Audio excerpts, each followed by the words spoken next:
Hi Sankalp, how are you? Very well, and I'm good, and hope you're doing good. Yeah, I'm great as well. I met with a small accident, but now I'm fine. Sankalp, one question that I really want to understand is, you are a food critic, right? So I want to start with the very basics of it. What does a food critic do? I know that, outside India, it's very fancy, right? The word is fancy, and there are lots of food critics that I've seen myself in pictures and movies. But when it comes to India, I just want to understand, given the culture, heritage of India, given the different kind of food that we have and evolving food again, I want to understand how does a food critic do in India, and what is his or her role, in basic terms. In generic terms, food critic is a person, an individual who has an authority on food. All right. And in-depth understanding about cuisines, and a lot of technical knowledge as well in it.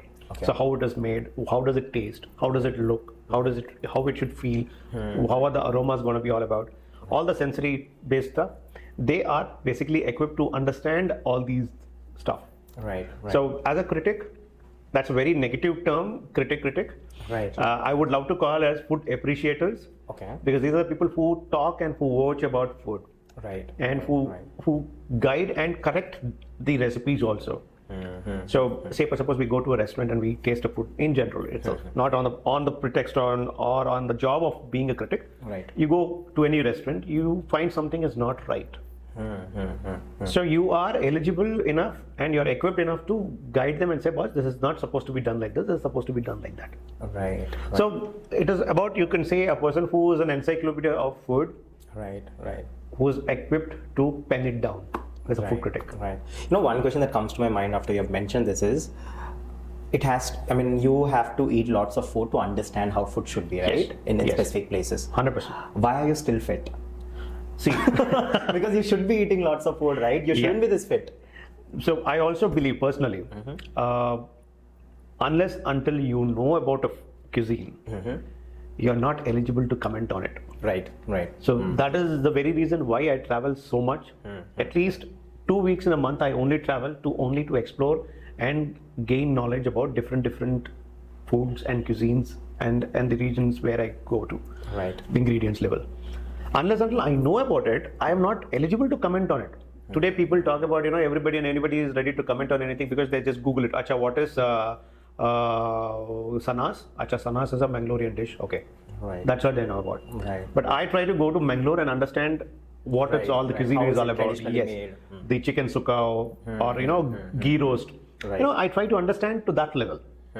So then I feel I am confident enough and I feel I have a right to talk about it. Right.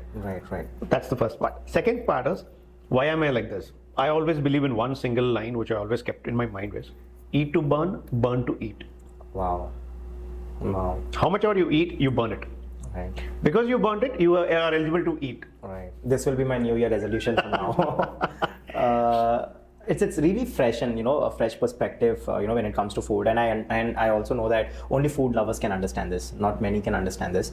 But at the same time, what intrigues me about you is your name is Sankalp Vishnu, right? Your actual name is Vishnu. Yeah. Sankalp is your pen name. True. Right? But I want to understand, how did you get this pen name? How did it start? When did you become from Vishnu to Sankalp Vishnu? It was about 14 years ago. Is it a secret ingredient? No. Okay. Nothing secret about it.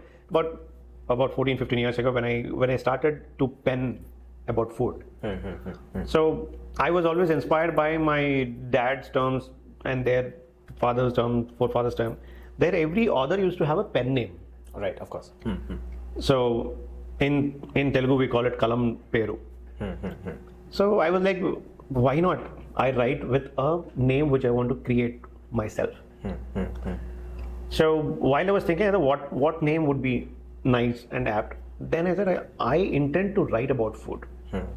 I intend to bring more information to people and educate about it. So I want a Sankalp. I take that determination to and vow to myself that I will only educate in terms of writing. Then I said, okay, Sankalp. Because any puja you do, we take a Sankalpam. Right. Doing puja. Right. To do about what, to achieve. So I thought, why not? That's how the name Sankalp began. Right. And the entire F&B industry knows only Sankalp. You go and say Vishnu, they're like, who's Vishnu? Right. I said, okay, Sankalp. Oh, Sankalp, yeah. Right. That's how the name got itself an identity. All God's blessings, nothing more than that. Right. You have been mentioning about you travel 2 weeks in a month to to try different food and also onto different projects as well. You're mentioning you were also recent. I think you visited Lucknow and the pictures where I also reacted to it. I mean, it felt very holy to me and it was really amazing. The place itself, the pictures that you've put online. So I want to understand when you talk about traveling 2 weeks in a month, when you talk about projects, right? I want to understand what are these projects all about? Is it just about understanding food, or is it more more than that, whether you're talking to or collaborating with a restaurant? How does it work? Basically I travel to learn about and explore different cuisines. Right. By God's grace, due to the knowledge which I've acquired over the last decade and a half professionally. Prior to that also I had a lot of knowledge about food. So I had quite a few collaborations with few brands who take and seek my help in standardizing the recipes.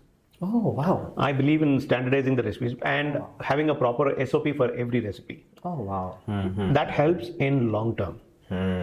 If you go to any of the European countries, you would have food outlets with 100 years, 120 years running. My great grandfather started and I'm still running it. And the recipe is the same. Right? Yeah, recipe is the same. And they have a one small board menu, that's it, about 6 to 10 items, not more than that. Right. But in India, if you try to identify that, we could hardly find about 10 to 15 outlets in the country, which can say they are beyond 50 years. Right. 100 years, hardly I think 1 or 2 must be there, not more than that. The reason we don't follow proper SOPs and we don't document our recipes. A lot of our documentation has gone because of too much of innovations which we have lost.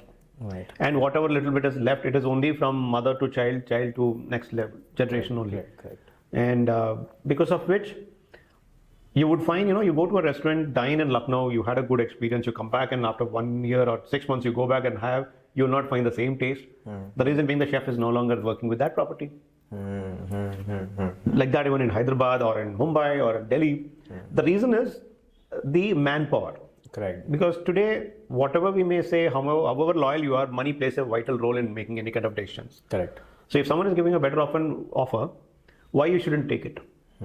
So they move to the next place. Right. So if you have a proper SOP for each of your recipe, be it from a beverage to a dessert, to a starter to a main course to a soup, you are more equipped to have consistent recipes and items coming up day in, day out. Correct.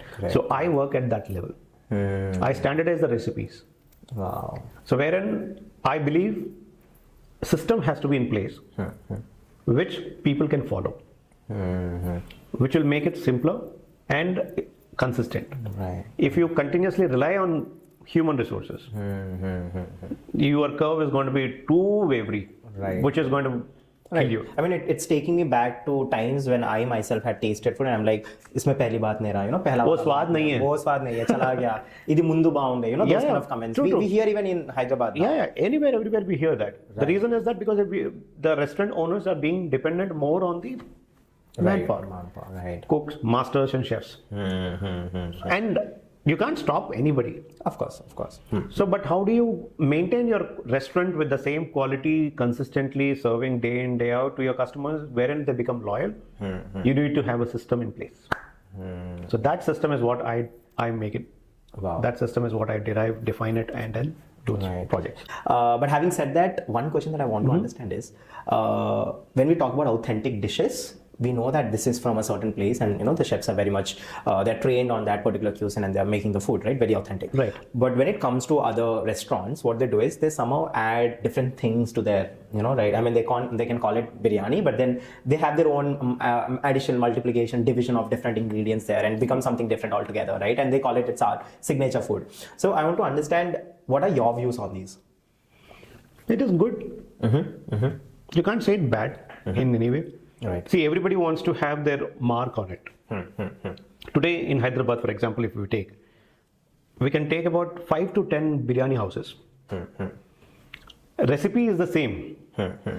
Ingredients is what it matters. So I don't want to name the biryani houses, but I'll tell you. Example A is there.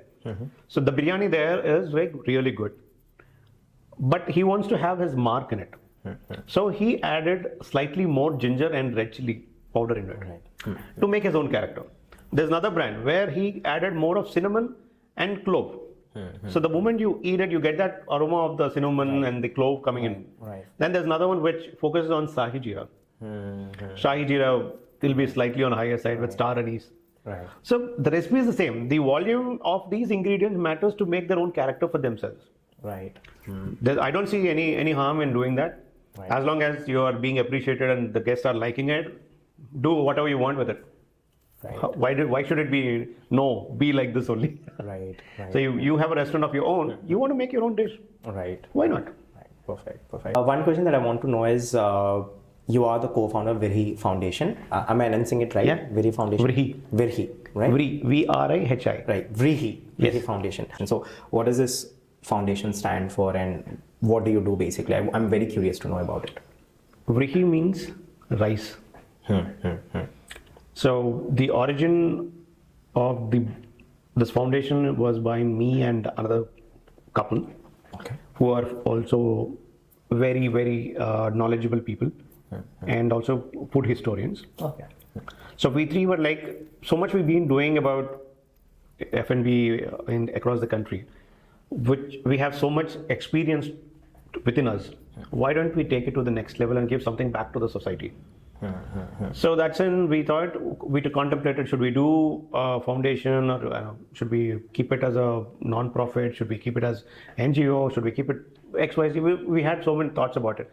Then we thought, let's keep it as a foundation and an NGO based, where it's non-profit based. Whatever we wanted to do, let's do it on a free basis. And we wanted to bring a lot of information about food in this country to the world. That is the main intent of bringing the VRIHI Foundation. The reason was also, today across the world there are many forums about different literatures, architectures, art, but there is not a good or a single forum on food. So we thought, let us make this platform a food writing platform. And we encourage the budding food writers and we mentor them, so that in future there is a good quality of resources available for people.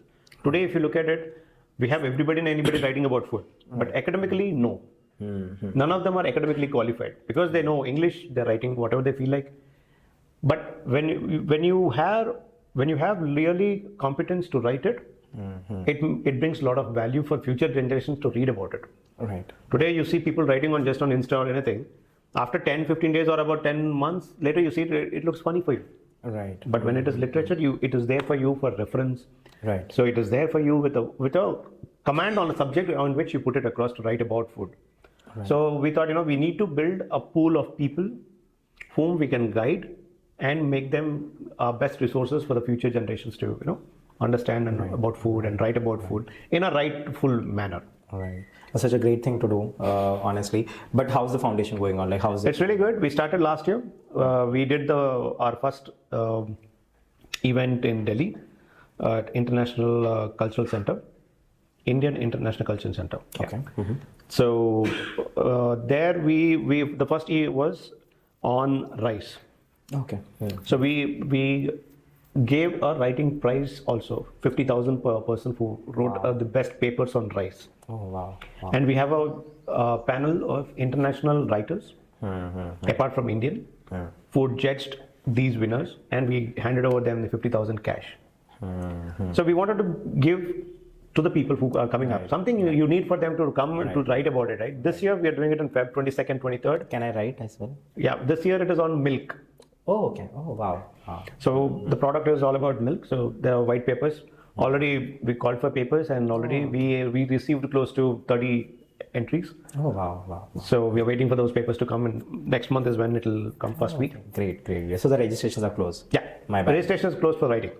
Understood. I'll participate in the next one. Hopefully the next one, I think, since you've touched rice and milk. I think the next one should be about wheat or dal. I mean, lentils. It can be anything. Right. We wanted to bring the Indian ingredients, Of course. onto the global platform. Right. Talk about it and make sound about Indian ingredients. Right. I did not find the Instagram page of this foundation. Is it there? It's called. It'll be on Indian Culinary Agenda.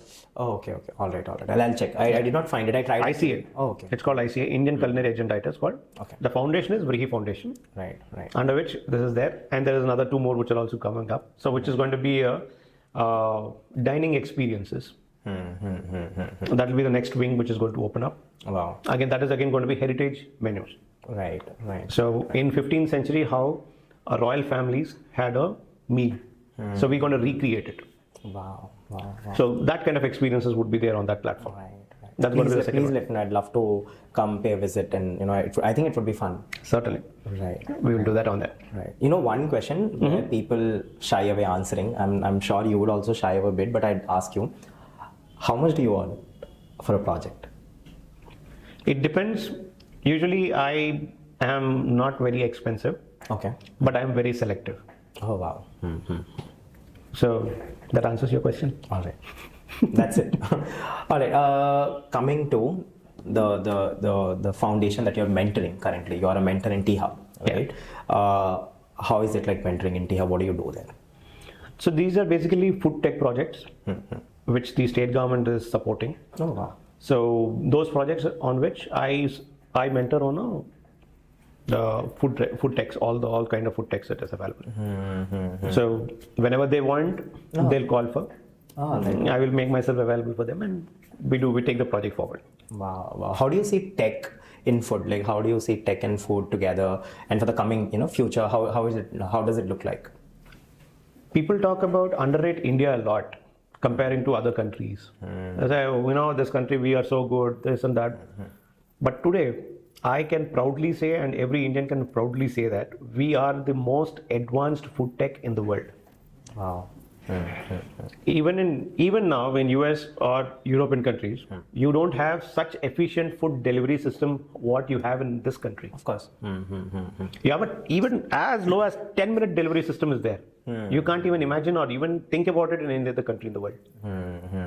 So food and tech has come a very, very long way in this country. Right. And we are right now available and equipped to teach the world how it can be. Right. I think it is one of the biggest contributors to our GDP as well. So we speak as of now in India. Service industry is the biggest. Of course. I think it's really biggest, and I'd love to see what's all in our future, and I'd love to see and really want to experience what. I don't want to see what is coming in the future, because I see something which is like all the drones doing the delivery and air trappic running all over the way. Right. You come out of your balcony and see that, you would see all air drones. What the heck is happening, man? Right. I don't want to see that. But it is innovative. Are you terrified of that? No, what do you want to see? I want to see a blue sky. I don't want to see drones all running in the sky like buzzing bees. Right. But I think the startups working. It is coming in. Right. There are, medical has already initiated. I think some of the medical companies are doing the delivery with the drones. It has already started. Yes, of course. But in a very pilot stage it is. Of course. And I think in Bangalore and Mumbai, I think they also started airport. Of course, drops. in Mumbai. No, sorry, in Bangalore. Yeah. So it's basically to avoid the traffic. Yeah. Right. So that's the last thing I would expect. I don't want to see my clear skies to go off. Right. I mean, technology at the expense of environment, at the expense of the beauty, of course, of nature is something that always keep us on the edge. But I'm sure there would be some remedies as well. Let's see how it goes. But of course, as you say, now that I'm imagining it, it's very terrifying. It's very terrifying. True. It'll be like a buzzing bees in the air. You come out, wanted to see a nice view, you would see all bees swarming up, running all over the places. Right. Hope so.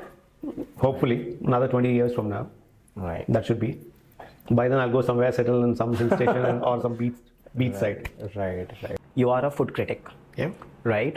And as far as I know, or I believe at least to be true, is that food critics has to be like this. Right, they have to be straightforward, they have to be very blunt, but then at the same time there are certain hotels, there are certain people, very influential people, who would want you sometimes to write something different than what the actual thing is, right? I'm sure you're getting my point. So I want to understand, does this nature of yours is ever contradicted your food critic role? No. Right. So you're one of the honest food critics. I'm still the bluntest person. Right. Wow. Maybe few people may not like me, and for that reasons, they don't give me a message or a call sometimes. Okay. But I am like that. Right. Till date, I haven't written a review Right. to please anyone. Wow. But one thing I always make sure is I do not give in direct speech. Okay. I give it in a suggestive way. Okay. All right. Understood. So the reason is, some restaurant, there are quite a few restaurants where I have seen a bad food experience in terms of consistency or the quality or hygiene aspects which was around. I told them, gave them a second chance, a third chance also. I don't give more than 3 chances to anybody. 1, 2 chances, some of them improved. Third chance, some very few have improved. There are few who haven't. They said, we are like this only. Okay. I said, all the best. Right. But in my reviews, I have written in a subtle way. I understood. But it's surprising is that they were like, wow, he's praising us. I said, I'm literally abusing you guys to make a better thing or better food. Right. They were like, they clapped. I said, people still don't understand. You give them a sarcastic way or it's subtly, indirectly telling them, to improve also, they don't understand. Right. So, but most of the time, my feedback or my criticism is on the constructive bed only. Right. Understood. Because there are so many people behind one restaurant. Correct. This is very sad that F&B industry is the highly abused industry. Right. So anyone and everyone will walk over F&B people. They don't understand the pain that goes behind setting up a restaurant, running a restaurant, sustaining it, and making it a brand. Correct. I don't say that there are not people who don't do that. There are people who don't do that also. Right. But there are few people who do really honestly put their lives into it and to run it. One bad experience by the kitchen staff. But these people come and abuse the restaurant and the restaurant owner. Right. Who is at fault? Yes, the restaurant owns the whole experience to the guest. Right. But that doesn't mean that you directly abuse them and write them off. Give them a second chance. And I very, very humbly suggest many people, when you go to a restaurant, talk to the manager before giving your order. Whoever comes in, biryani lao, khatam ho gaya. People might think that's good enough. Right. But when you go to a little better fine dine restaurant or semi-fine dine restaurants, go there and tell how you like the food to be. There will be 90% of the restaurants which will humbly accept and make it to your preference. Correct. Then you will always like it. The moment what is general perception, general experience, everybody go to the restaurant and say, kya acha hai aapke paas? Correct. 60 to 70% of the people will say that. What is your best item? And 100% answer will be everything is best on the menu, sir. Kuch bhi order karo. Kuch bhi order karo, everything is best. Everything is, yeah. They will say because they are innocent. Correct. The staff are very innocent. Right. And you people will be like, okay, bring me this, bring me that. And they ask that waiter or a steward to explain the dish. First of all, a person working at that level has a very little amount of IQ. Correct. So you shouldn't expect them to detailedly explain you about the dish. So you better have to call. The moment you find that person is not able to tell you the right thing, manager bulao. Just one word, call me a manager. If the manager comes, you can ask him and say that, I would want my chicken 65. If I'm ordering a chicken 65, I want it with extra garlic and little tanginess in them. That's it. You will get the dish the way you want it. Right. Recently, I won't say the name of a restaurant. On the Sunday dinner, I went to a restaurant in Inorbit Mall. I've been following you for quite some time, so I think I know the place. I've been stalking you on Instagram. I ordered for a chicken 65. Okay. And surprisingly, it came with mustard seeds. I was like, "Kaun banata bhai ye?" Exactly. I did not, because usually you would not have mustard seeds in a chicken 65. I was like shocked and I was like, okay. I said, can you call the chef? I don't want mustard seeds in my 65. And usually it is not there. Please go and take it back. He took back and got me a dish without the mustard seeds. Done right. Rather, most of the people would be like, "Arey, kachra dish banaya, mustard seeds dala." They'll try to pull down the restaurant credibility by writing about it in a negative way. So you better, one step you take back and say the restaurant guy, this is not how the dish is supposed to be. Can you get it in a better way? Right. They will definitely get it to you, and your experience, I would bet on it, your experience will be at least 60% improved by this one single word. Right. Before ordering, just tell them what you want, how you like it. Right. It will make your experience better. I would suggest most people to do that. Go to a restaurant, ask for a dish. If you don't know, you're experimenting with the dish, ask the chef how the dish is all about. Right. How it looks, feels, and tastes. Because most of the times, we presume things. Sometimes we think this dish is like this is not supposed to be like that. Correct. So many people do not know there is a chicken curry called Banjara chicken. It comes loaded with dhania seeds, not powder. But name looks good. People say, "Arey, Banjara chicken acha hai, chalo leke order karo." The moment they see so much of those seeds in it, the experience is different. Right. And you start abusing that guy. Poor guy, yaar. Usko kya pata hai? That dish is supposed to be like that. Right. And you don't know. And that's why I say most of the times the customer is the most innocent person. Equal to the person who is serving the dish, the stewards. Right. You can play with customers. At the same time, you can also get a good beating from them in the equal way. Right. You I'm really sorry to interrupt, but then you tarnished for me the whole image I had of a food critic. Right? Because I have seen movies, I'll tell you, because food critic is like, I've seen movies, chefs, food critics, and they're always very robust, they're very blunt, and they're like, it feels like they have pepper on their tongue, they're like this. But then you have tarnished the whole image of it. I thought there would be a person today coming onto the podcast. I talked to him. He would be very blunt. He would give me answers like this. But then right now I'm seeing a very empathetic person who's not just empathetic towards the food, but also empathetic towards the whole journey of a restaurant. So when did you become this person? Or was it you always like this? Yeah. Okay. Fortunately, I come from a family from the land of Jamindars and everything. So I had a luxury of dining from a very young age. Okay. So my dad used to take me every weekend to some restaurant or hotel in city or Bangalore or Delhi. We used to dine at different places. I used to have that experience of dining. Okay. And since childhood, I was very, very keen about food. So I had a little incident at my very young age. At the age of 4, I burnt a kitchen. Ancestral kitchen at my grandfather's house. Okay. So was it was it traumatizing? No, not at all. I was chilling. Oh, okay. I was chilling. So in villages, ancestral homes, they used to have the house and the kitchen both separated. So the kitchen was outside, and it was all the wood fire kitchens.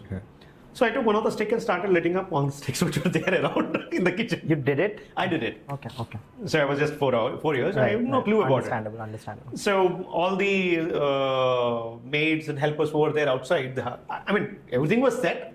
I was just crawling around and playing in the kitchen, and everybody were in their own work, and they went outside the kitchen.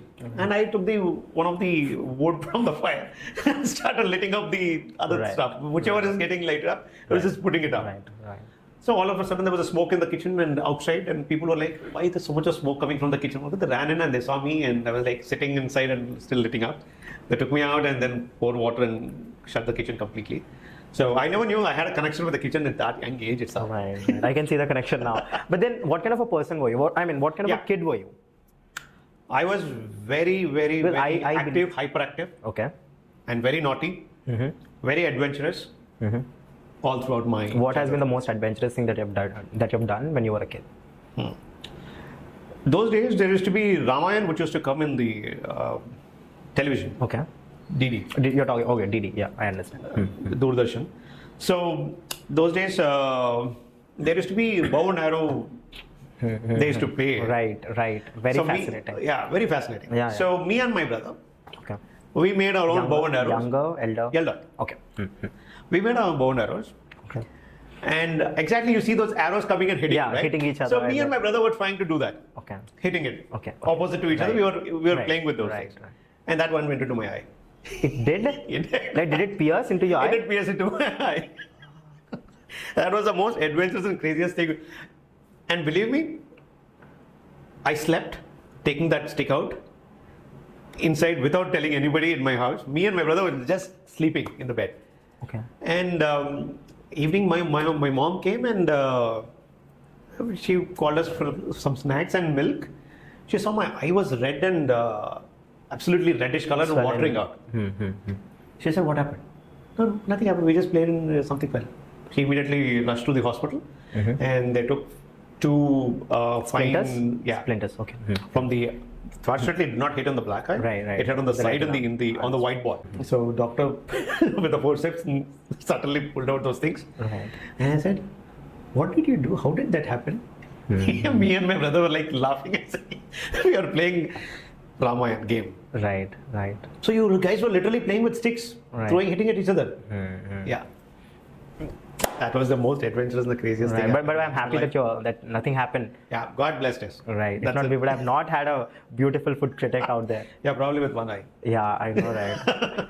Imagine writing food critics, critiquing food with just one eye. Oh my God, crazy. can't believe that. I know. So, yes, so we were talking about how did you become this empathetic person. Yeah. So what happened in the journey? So, since my childhood, I was in the kitchen, understanding the pain that was going through where our moms and sisters, our granny moms, that they used to do. Right. I understood the amount of time they used to spend in the kitchen and the amount of effort they used to put. So that somehow had impacted me since childhood, I feel. Because even in the kitchen, the same amount of effort will be going on. Right. So that is the reason why I am like this. I don't know. But I don't accept lenience. If someone is lenient and not doing right his job, I'm not going to leave him. I'm going to screw him. Of course. I make sure until he makes the dish right, I will make him do it. The highest I have done is 7 times. Wow. Was it in a restaurant or Yeah. at home? Okay. Wapas leke jaiye. This is not how it's supposed to be. This is not it was supposed to be. When 7 times it went back, forth, then it came out. Right. I've seen this in movies only, I'll be very honest.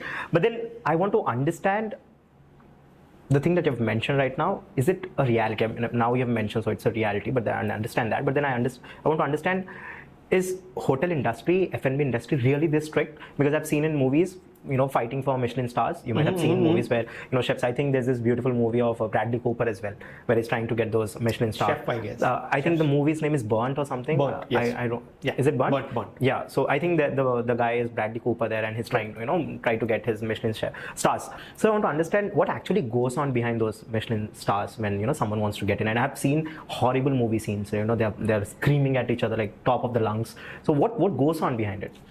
See, one thing we all must understand. We switch on ACs because it's hot. Right. If it is hot, would you be able to work in that kind of environment? No, we certainly can't, or not to the results. I mean, the results. It is a discomfort. Correct. Discomfort for an hour, you would be able to, little manage it. If it is for 9 hours, imagine the kind of experience these chefs would be going on in that hot kitchens.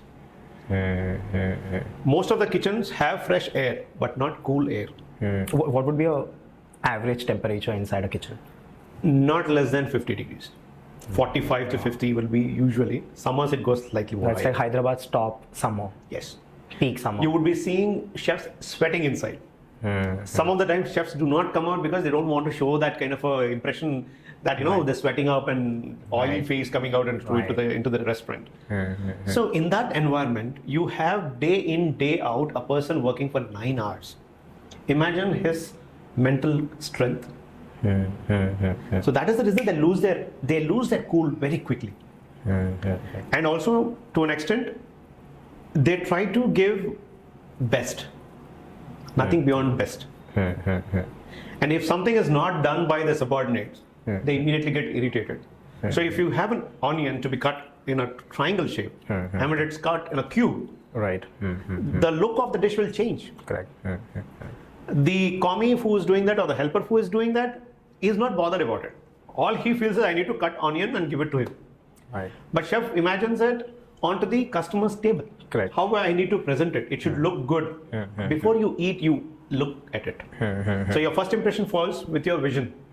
Then you are nosing the aromas. Then your taste. So Wow. the moment the customer sees it, he looks at it and says, "What is this? It looks jumbled up and Right, not all so everywhere, here and there, pleasantly presented across." He gets irritated. The moment he will kick the chef, not the helper, or the chef can't say, And the chef can't say that, यार मेरा बच्चा ने ऐसा काटा बराबर नहीं काटा. Right. आज के लिए ऐसा हो गया सर माफ कर दो. He can't say that. Correct. He has to take the blame. Right. The chef has to take the blame. So they always try to be blunt when they are on the range. You see the same guy outside the range, they party, they chill, they talk, they have fun, they share family issues, they solve the family issues Right. also. Each other person says, so Right. they do that. But when they're on the range, they're on the fire. Right. Nothing but the best. Right. I will not accept if the chicken is not a cube, if it is like, Shredded or not. Nice. I don't accept. So this is the reason they get really irritated.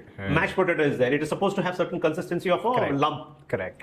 You can't have it as a spread wala consistency. Right. Right. So you have it, then you better have it. Right. Plate or a spoon will fly onto the guy Right, in the kitchen. right. That's the reason they always try to be that fiery. Right. So there is a mental and physical aspect, both which makes these people very hot-headed.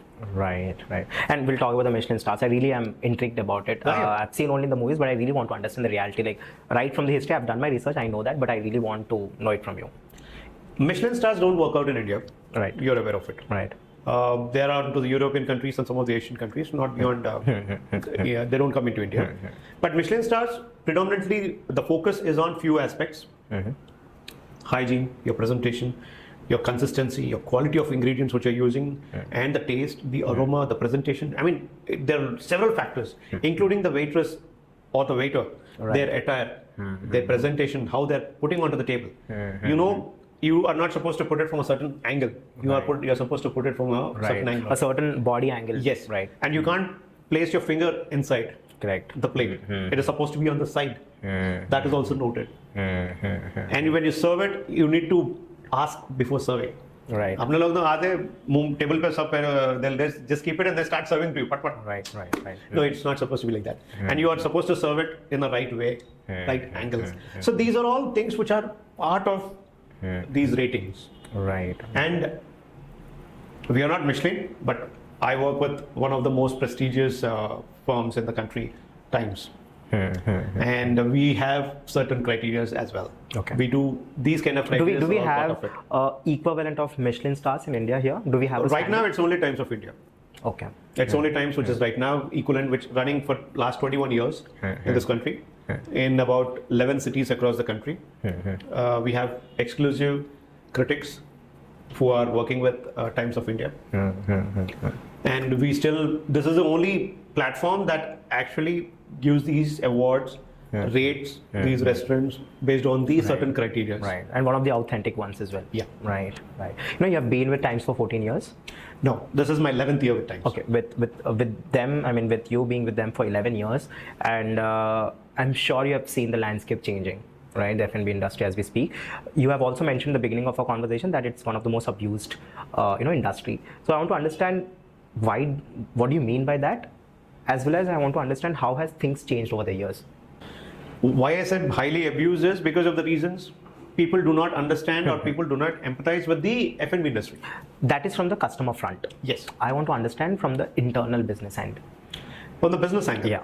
From the business angle, if you look at it, if you want to become a doctor, you have a qualification. You want to be an engineer, you have a qualification. Right. This is interesting. Yeah. You want to be a restaurateur, you don't need a qualification. Right. So anyone is coming into the industry without proper understanding how this operates. Because of which the genuine people who are coming with knowledge of industry into the industry are getting highly abused. See, today you have 37 Andhra restaurants in Hyderabad. Just 37. I hope. I'm talking about good end. Okay. Good high end. Mid-level to high end restaurants. Right. Within Jubilee, Banjara, Madhapur, High Tech City, Gachibowli. This zone itself. Right. Good semi fine dine to good level restaurants. You have about 37. 4 years back, there were 8. Because these 8 are doing good business, you have realtors coming into it, film personalities coming into it, you have bureaucrats side coming into it, businessmen coming into it, you have everybody, including a person who just came out of his engineering is also setting up a restaurant. without understanding how to run a restaurant, what to do with it.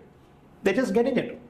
And what they do, they steal, they poach the staff from other places. Right. Which is actually affecting these serious customers, serious restaurateurs who for ages have been, being with the restaurant, running it for last 20 years or 12 years. These people come in and just give them 20,000 more than what you're getting. Come here. This guy is right there, because most of the employees there work on salary basis. So if someone is giving you 20,000 extra, you would always think, why not? Right. I can get a good television for my home. I can get a good refrigerator at my home. Right. They will think at home, because these all people come from small towns. Right. For them, 20,000 additional is like a huge money. I'm talking about 20,000, but there are people, service staff, who go for as good as 1,000 rupees extra. They move from one restaurant to another restaurant. Right. And I get to see them a lot. So today I see you here in a restaurant. Tomorrow I see you in another restaurant. I said, you know what? Sir, now I'm here, sir. Right. Right. Yummy. Right. So this does happen. Because of this, the whole F&B industry is getting affected. So today the margins have come down. Yes, customer has too many choices. Right. That is good. Right. But there's something called supply demand. There's too much of supply right now in Hyderabad. Especially I'm talking about one specific cuisine, which is Andhra and Telugu cuisine. Right. In that segment itself, you have Innumerable of restaurants. Right. This is how the industry is getting affected. Abused big time. I also love your work that you're doing in NRAI. I think it's NRAI, right? Yeah. National Restaurant Association of Yes. India. You have been an advisor for it, and since you know the problems, because just now you have mentioned about how Ramesh today here can also be found Ramesh tomorrow there as well. Yes. Right. So I want to understand, as an advisor, and since you know that these people are coming from small towns, are there any specific guidelines that we are at least following in India as of now that provides them a certain amount of salary, or have just like other Yes. jobs as well? Do we have that? Yes, we do have NRAI as its Restaurateurs Association. Basically, Right, it's not right. like anybody can't be part of it. You should be the owner of a restaurant to be part of this association. Okay. And only owner is allowed to be part of it. Okay. Your For the conferences. Yes. Okay. No, as a member also. Right. You can't have your restaurant manager or a general manager or a chef to be part of this. Understood. You have to be, because you are the person who owns the business. You come here, you understand your problems, we solve the problems. We together. So that is the whole reason for which this association When did this start? It's about, I think, about not less than about 8 years. Okay. And in Hyderabad, it's about 3 years. Because I asked this because this is the first time that I've actually heard about there's certain thing like this. This is about, in Hyderabad, it's about 4 years now. Almost. All right. Into the 4th year, I believe, right now. So the main essence of this group is to understand the pain each restaurant owner goes through. Second aspect, to give proper guidance to new people who are coming into the F&B industry. There is no set, application or format for anybody to set up a restaurant. If someone wants to set up a restaurant, do you know you need 21 licenses? You need to apply to 21 government bodies in different levels to get all these things. Nobody knows about it. I don't think most of the restaurants in Hyderabad also have them. Most of I them think don't. 50%. What percent do you think? 80% don't have. They don't have certain licenses. All they know about 4 or 5 licenses, they just keep that and they will just run it. And thanks to our country, sab chalta hai. We have that attitude. Because of this association, we started to get restaurateurs as members and started to educate them, saying that, one, as you say, the poaching aspect. So the member restaurants, if someone wants to move from my restaurant to your restaurant, the employee has to take my consent to move to your restaurant. Wow. Okay. If not, you will not accept this guy to be part of your restaurant. Okay. So this rules we are getting in. Right. The reason is, as a restaurateur, if I have a restaurant, I have invested certain thing on a chef, trying to improvise the recipe and trying to get a better out of him. All of a sudden, he jumps from my restaurant and runs into your restaurant. I'm at a huge loss. Correct. So rather than doing this, let's do in an amicable way, wherein we give a notice period, get up other replacement, get this guy do the entire knowledge transfer, and then move on. We are always okay for this kind of system. Just overnight running away from a place is what affected many restaurants in Hyderabad. Very commonly, you must be hearing about people saying, "अरे पहले स्वाद था यार, अब नहीं है, वो वाला स्वाद नहीं है." The reason chef नहीं है वहाँ पे, वो chef दूसरी जगह चले गया. That's the reason that restaurant is not able to do good and is sinking. Right.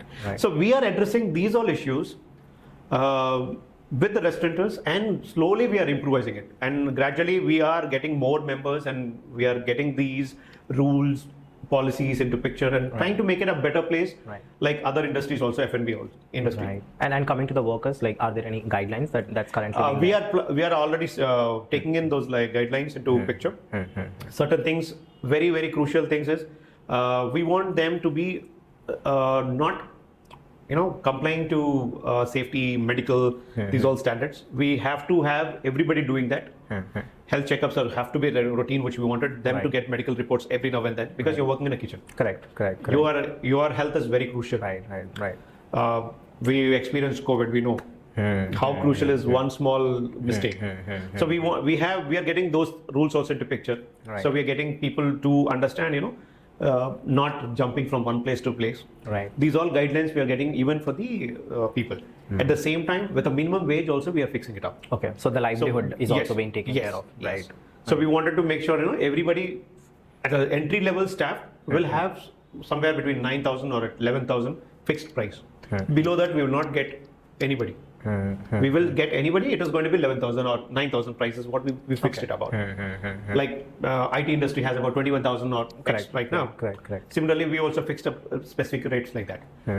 These all standards we are trying to implement, but there are few restaurants which still runs on 5,000 or 6,000 rupees also. Right. But we don't want to do that, because what will you get with 5,000, 6,000? So if someone has to be with you, that person should also be happy, right? Right. So his needs, if is taken care, so healthcare should be done by the restaurant guy to the entire medical will be given, PFs will be there, their accommodation will be there, the transportation will be there, and their food will be there. Apart from their uniforms. Wow. So these all things we wanted to bring into picture. We gradually have added a lot of these things. We wanted to take it much further and make it a better place for people to work in this industry. Correct. Because thanks to COVID, it actually opened eyes. I think COVID has definitely opened eyes. I think food industry was one place where there was maximum impact, I can say. Yeah. And the amount of work the F&B industry did, no other industry I can't compare, leaving the healthcare. Right. The entire F&B industry fed people, all the poor people, free of cost. All those days, I can tell every restaurant name to you, which was feeding not less than 100 to 1,000 people every day. Wow. All those days. Because they were like, let's feed. We know only to feed. We can't do anything beyond that. Let's start feeding. Wow. From Kompally to Jubilee Hills to LB Nagar, I know every restaurant who have done that.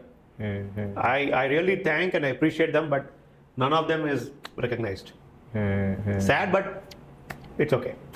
No, I'd want them to be recognized. I think they are the heroes of this industry, to be honest. I think any industry, for it to flourish, other than the people who are just doing it for the money's sake, I think industry flourishes because of these people. True. Right? And not just talking about this industry, in every industry again. Let it be a movie industry, let it be, hospital industry, or any industry. I think these are the heroes that we really require. But then I want to understand this part that, fine, we have this NRAI now, and things are going great. And how long have you been part of this? 3 years. 3 years, right? From the inception, I was part of it. Perfect. In Hyderabad. So right now, how many restaurants are actually a part of this? We have close to 400. Right. Wow. That's a good number.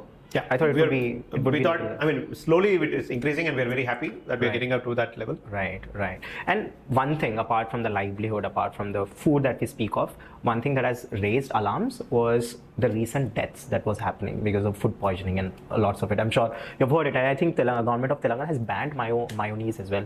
I'm not sure if that's authentic news, but then I've heard somewhere that government of Telangana has banned the usage of mayonnaise in certain places for a year. Is it true? Egg mayonnaise. Right. Okay. Mayonnaise with egg, they banned it. Okay. So, what was the reason behind it? Of course, there are many deaths happening, but then what actually is causing these kind of deaths? Is it negligence? Negligence. Pure negligence and irresponsibility to an extent. And lack of information. So today, I'm sure you're aware that India doesn't allow, F&B industry doesn't allow you to use MSG. Right. So MSG, that word itself, we removed it. and named it as tasting salt. Correct. And it's very sad because it is available on the counters. It's Even available. when you go to any kirana store, Yes. it's available. It's available. It's available. All the cooks, chefs know, because chefs are qualified people. Cooks are people who come from small towns. They know how to cook. That's it. So one of those masters taught them, you know, ये नमक डालो, ये भी नमक है, अच्छा स्वाद आएगा. Taste up. That guy doesn't know how the composition of that MSG. Right. All he knows is चखा तो अरे umami taste है सर, नमक है सर, खट्टापन है सर, अच्छा है तो स्वाद मिल जाता. Ignorance. That guy is not aware of the usage of MSG is good or bad. Right. For him, all he knows is it tastes good. Right. So awareness is very crucial, and our government has to come forward by stating what are the products that are not supposed to be used in the kitchen. Right. You know, one thing, I'm really sorry, but then you just mentioned that India में सब चलता है. You know, few minutes back. Yep. Right. क्योंकि that's the attitude that we have Indians, but I think it's high time to actually change that attitude, especially when it comes to food industry. Right. It is very, very crucial and very essential in this industry because you're playing with health. You're consuming food that can react immediately or over the years. But Right. but it will give you some kind of reaction. So this industry requires as strict rules that are being part of any medical industry, pharmaceutical industry, to be part in the F&B industry as well. Right. Then is when you would find good food everywhere, hygienically being presented to you. Right. Until you have those draconian laws, I use draconian because No, it has to be there. like I that. understand. I mean, I think India has somehow become resilient to other rules. I think draconian rules are only ones that can actually bring a change. Yes. Other than that, In this country, if you say anything subtly, people will not take it. Right. It need to be completely- force fed to people. Until unless you make it a restriction with a fine and punishment, you don't follow it. How many people are wearing helmets on the road, despite they knowing that it is against the law, Right. and you're getting fined? Right. Still people go, Right. because I said my hair will go or my hairstyle will go. I don't want to wear it. Right. They are bothered about their hairstyle and the hair laws than their life. Right. And to be honest, most of the people wear helmet to avoid the fine as well. It's Exactly. not about saving lives anymore. It's just to They buy that stupid footpath wala apartment which is not even relevant to save their life. Right. I said, kitne mein? 200 mein. 200 mein, how will it save your head, man? Is it made with, what do you call, clay or what? Right. You're just putting on your head and going. Right. I literally, quite a few people, I abused them about it. I said, I just took it and banged it on the floor and said, see, it is broken. Then how will your head be safe? No, I'll be safe. Accidents will never tell you and come. Correct. Incidents don't happen with a notice. Right. It happens and you're screwed up. Right. And I think the recent deaths in the food industry, you know what's happening, I think this is a wake-up call as well. You know, Yeah. just you have mentioned accidents don't happen, you know, they don't call you before it happened, right? True. Right. So, and I really want NRI to be actually one of those big bodies that can actually collaborate with. Are there any plans with the collaboration of government as well? We are working very closely with government in implementing lot many I rules really and want it to policies. happen. And unfortunately, this industry is the most neglected industry by the central government. Right. We are requesting the central government to have a ministry for F&B sector, Wow. tourism and F&B. We are part of tourism. Right. You can have a separate segment. Yeah, we want to have. If I'm not wrong, close to after railways, service industry is the highest Of course. employment Of course. Industry, Right. and we do not have a ministry. I said, why not? Hotels and F&B industry is such huge. Why can't we have a state minister for it? Right. Who can overlook, who can understand, who can form guidelines and implement it.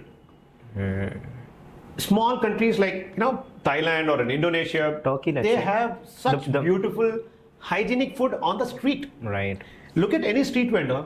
They serve the food hygienically and they cook the food hygienically and give you, including their surroundings. Our restaurants itself are not like that. Leave about surroundings. I don't want to name the biryani houses which we have. Right. You walk into the restaurant, you could see everything all on the floor, on the tables, on the chairs, everything, and go into the kitchen, you'll puke. Right. Why? Is it how much money would it go for making it a better place to offer better food? I think it's for all customers? negligence. It's all negligence. Sheer negligence. Chalta attitude. And our food safety departments have to I mean, thanks to recent commissioner who is raiding a lot of Right. F&B I outlets. was about to talk to you about it. And I'm glad. I would want more of them. Let them raid every day 20 to 30 places. But give them a notice. In 90 days, set right. Or else we'll cancel the license. Wow. Is what I believe they No, should be doing. I understand. I completely understand where you're coming from. I You think see cockroaches, you see rodents everywhere. I mean, what is this? In your house, if you look at it, would you be able to eat? Right. Why are you trying to give that kind of experience to a customer who is paying Correct. to eat? Correct. It's not coming for a free food to your place, right? It's coming paying you.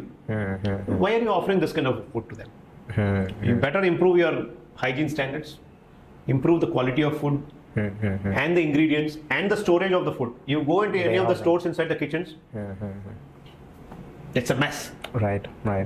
I was shocked myself to actually see the recent rates, and that too to the top-notch cafes and restaurants, which I Negligence. because I never thought that even these kind of, because I remember once I've been to a very famous biryani house, I don't want to name, so there were no sufficient place to sit in the first floor, so they wanted me to go to the second floor, and the way to the second floor was through their back door. Oh, freak. Trust me on this, I couldn't handle the sight. We all came out. We said, "नहीं चाहिए आपका बिरयानी, आप रखो." हम बाहर आ गए, and I think rates. That is the same place I'm talking about. I walked into the place. Really? I could see the carcass, bones, blood, everything on the floor, on the kitchen. feather, walking the into animal it. feather. Everything was there, lying out there. It was foul smell. Right. I had to literally block my nose and walk up. Right.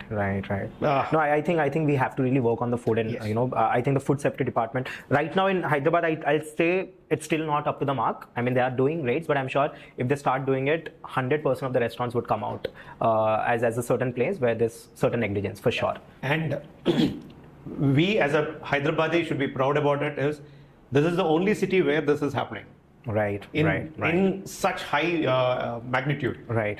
Raiding the biggest of the biggest properties Wow. to the smallest. The agency is doing a phenomenal job. Right. I was so happy when I was in Delhi when these raids were happening and the news were coming. They're like, people are like, "What is this here? Your Hyderabad is not a safe place to eat." Right. I said, "Good. Look who's talking. Can we have your department start in your Delhi? Right. Then let's talk about it." Correct. बस आप लोग बस पैसे देके बस चला देते. Look at, go to Khan Market, one small area. Right. How many restaurants are there and around that place? What are the safety standards which are being taken care? I said like, हाँ यार, अपने पास हो गया था खत्म. Right. And a lot of people from Delhi also call me and ask, what is this man? Such good place. We always thought to eat and it is like this. See, it is the media which is actually mixing up too much of information on one end. So one aspect, a coffee shop was raided and they found the dustbin did not have a lid. Okay. It's one of the popular coffee shops. Okay. Then they went to another restaurant. There they found cut lemons and certain fruits Already just cut and kept inside the fridge. Okay. Then they went to another restaurant. They did the raid. They could not find anything. Then they went to a restaurant where there was, say, foul food, 3 days old chicken inside the freezer, and base gravies like the dal makhani gravies and all those, but inside the freezer. Right. So all 4 names were added, clubbed together, and sent. So what impression would it give? Right. A reference of X restaurant had this problem. Y restaurant had this problem. Had that been mentioned by the media, it would have been a clear picture. Correct. It's given like, unhygienic 4 food, places place and raided. everything found at X, Y, Z and A. Right. People assumed, even here it happened. I think journalism in India, I'll not just talk about Hyderabad, I think journalism in India has to also do their job better. They need to be also slightly more responsible. I believe nothing beyond it. Right, of course. They are doing phenomenal jobs. Right. Day in, day out, bringing such information. Good. But they need to be slightly responsible and need to authenticate. Right. They need to authenticate and, give the information which is more legible. Right. Is what I believe. Right. Which then it will not be so scary and it will not become such a laughing stock for other cities or other people. Right.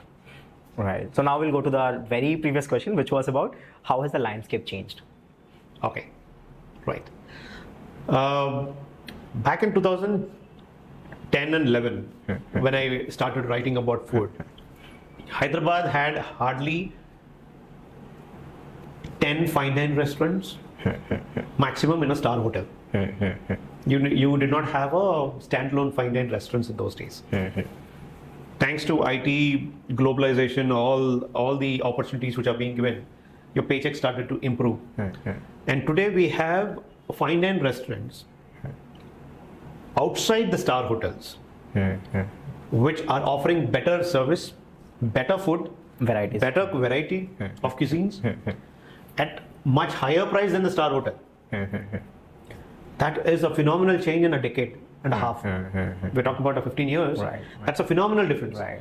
I mean, talk about the kind of cuisines have been introduced to Hyderabad just alone, right? True. South Korean food is there now, Japanese. You cuisine. have a Moroccan cuisine, Right. you have a Lebanese cuisine, you have a Turkish cuisine. Right. I love Lebanese. Abhi jayenge. Yeah. There are a lot of things coming in, but yes, Hyderabad is little slow in opening up its arms to other cuisines. Unlike other cities like Bangalore or a Bombay or a Chennai or a Pune, others Delhi, there they opened up very quickly. There people accepted the other cuisines also very quickly. Right. I think now India is happening now. I mean, Hyderabad, it's happening right now. Hyderabad very is slowly opening up. Yes, many people say, "Arey, Hyderabad mein kuch nahi milta yaar, tumhara biryani aur thali ke alawa." I proudly have an answer for that. Tell me which city has 4 indigenous cuisines? Is it Hyderabad? Only Hyderabad has. Right. I have an Andhra cuisine. I have a Telangana cuisine. I have a Rayalaseema cuisine. Right. And Dakkani cuisine. Right. My own Hyderabad. Right. 4 cuisines I have my own. Correct. Right? Right. Which is my comfort food. Right. Why would I accept some other food cuisine to me? Right. For a 450 rupees, I get about 800 grams of rice and 300 grams of chicken. Right. That's a wholesome meal. Right. Which can be shared by 2 it people. actually has all the nutrients as well. It's a complete meal. The protein, the carbs are there, the fats are there. Everything is there in it. Right.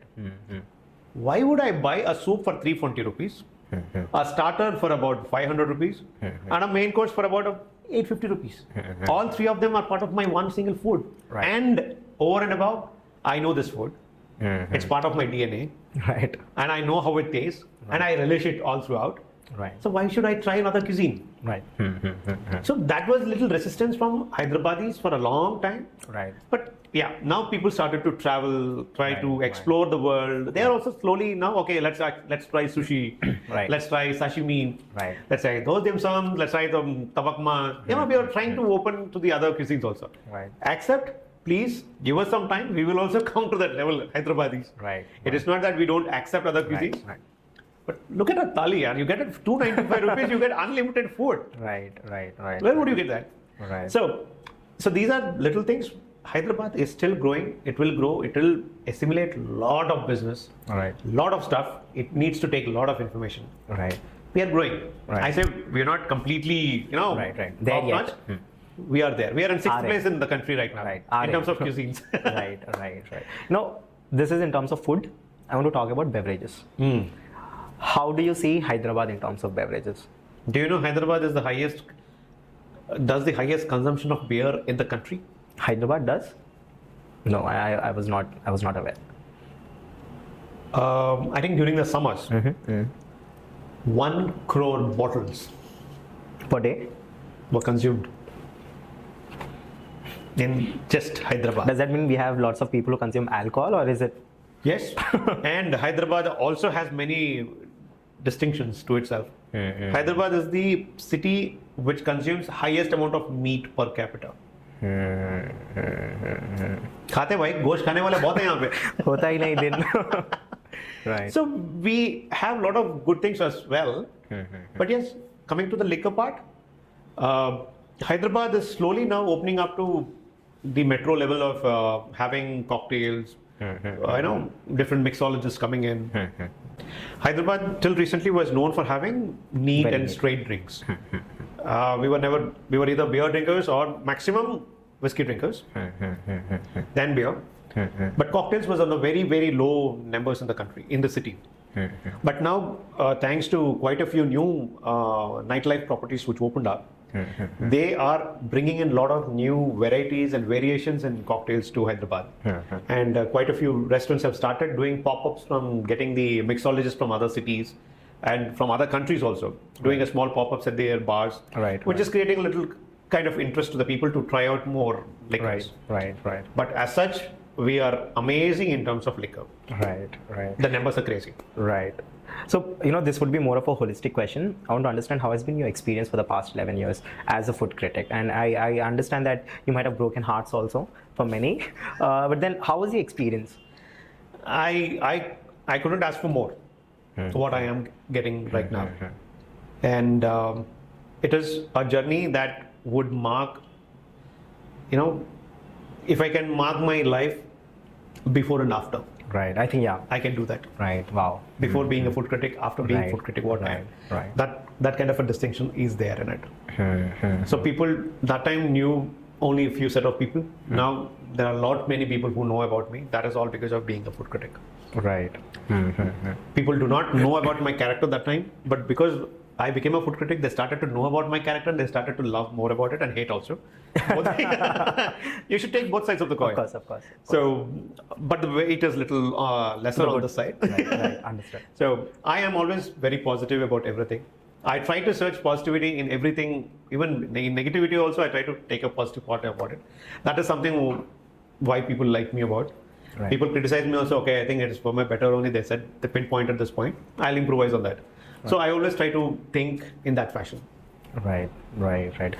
This is a very infamous question that I want to ask. I also thought before whether I have to ask this or not. But did you ever get any kind of threat कि अभी हमारा food खाना you have to give these kind of stars? Does this happen here? Never, not so much. Okay. But people have two different connections made me to come to a restaurant. Okay. That's okay. That's okay. I mean, that's networking, right? Yeah, they different sources try to pull me to the place, which I rejected it. Oh, okay. All right, understood. So different sources, they try to make me to come back to the place. Does this happen? Like, are food critics also get threatened? Like, do they get threatened? Not so. Let's say they have given 3 out of 5 stars or something like that. No. Let's say it's not happening. Okay. This is not an industry that's going to do something. Okay, this is not like a mafia industry. Our F&B guys are okay. Good nice. To a large extent, except 1 or 2 radical incidents might have happened here and there. I remember some time back one of the restaurant in Panjagutta where one of the guests had a fight and they hit him and threw him out. Right. Very rare, very isolated incidents. Nothing beyond it. If you write bad also, people will say, "Arey yaar, bad likha, khatam chodo." They don't do isko pakdo, isko maro. Thankfully, that's still not happening. Right. That's still not happening like what happens in the movie section. When some critic writes it and they're trolling on him, screwing up his happiness and all that stuff. No, thankfully in this industry, it's not there. Right. We are happy to be, criticize it also. People will take in better way or neither ignore. Right. Hell jaan hai. Right. One bad day. What are your views on celebrity owned restaurants? What are your views? Because I've seen certain celebrity owned restaurants which are doing really amazing. I think most of them are doing amazing, but then what are your views on that? They are doing amazing because of the chefs. Nothing to do with celebrities. Right. Celebrities only can bring your glamour and one-time popularity to the place. Only your food will take it, bring them back again. Right. So it is the food that is bringing. So good. These celebrities, I don't believe in it. If I know quite a few restaurants where celebrities are investors but still aren't doing good. Right. Classic, we know. Right, I understand. Microbreweries there. Right. What is your favorite celebrity-owned restaurant? I mean, I'm not going to the food and celebrity kind of thing, but I'm just asking you. For me, celebrities are only chefs. Wow. Understood. They are my gurus and I idolize them only. Right. Okay. All right.